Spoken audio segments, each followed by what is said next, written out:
Welcome back to Creature Files. On this episode, let's examine the almost ridiculous looking Quetzalcoatlus.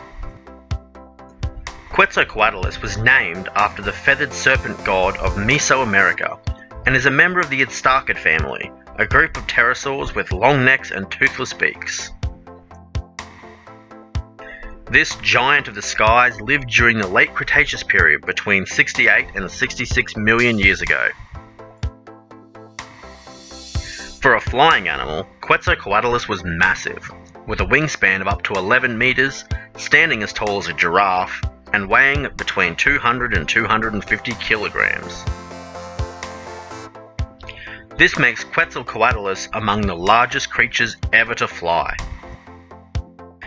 Contrary to popular belief, pterosaurs like Quetzalcoatlus are not dinosaurs. They are a group of reptiles which branched off before the first dinosaurs appeared. However, they are more closely related to birds and dinosaurs than they are to lizards and crocodiles. Quetzalcoatlus had an extremely long neck and a large, sharp beak. These features give paleontologists clues as to how this animal lived. It was once thought that Quetzalcoatlus would hunt by flying low to the water and skimming the surface for fish. While this technique is employed by some pterosaurs, it would prove ineffective for instarkids like Quetzalcoatlus. This skimming technique would be far too energy consuming for a large pterosaur like Quetzalcoatlus, and their toothless beak would be ill-suited for catching slippery fish. It is now believed that instarkids like Quetzalcoatlus lived their lives like giant Cretaceous storks, actually hunting on the ground, picking at small prey like lizards, mammals, and small dinosaurs. They could also patrol the water's edge, snapping up fish and amphibians that crossed their path. This meant that Quetzalcoatlus was well suited to a terrestrial lifestyle and could feed while expelling very little energy, and skeletal reconstructions support this theory. While like all pterosaurs, Quetzalcoatlus was quadrupedal while on the ground, they had limbs that were more proportional to modern running mammals, which meant that they would have been able to effectively move around. But of course, they weren't always on the ground. Quetzalcoatlus was a powerful flyer, able to launch itself into the air with incredible force.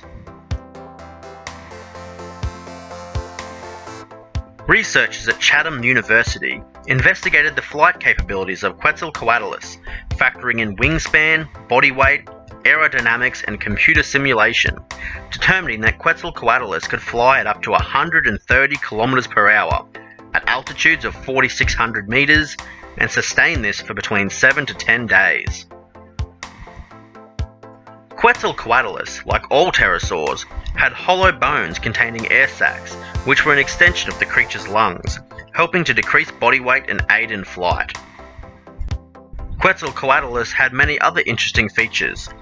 Their bodies were covered in hair-like structures called pycnofibers, which helped insulate the animal's body, and they probably had the longest skull of any terrestrial creature, measuring between 2.5 and 3 meters in length.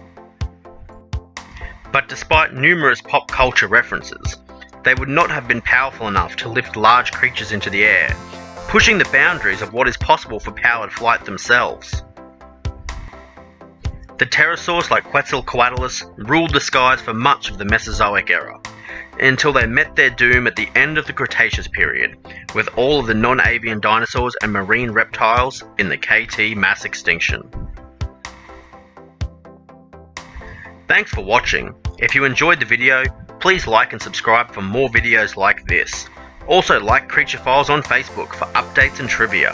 See you next time on Creature Files.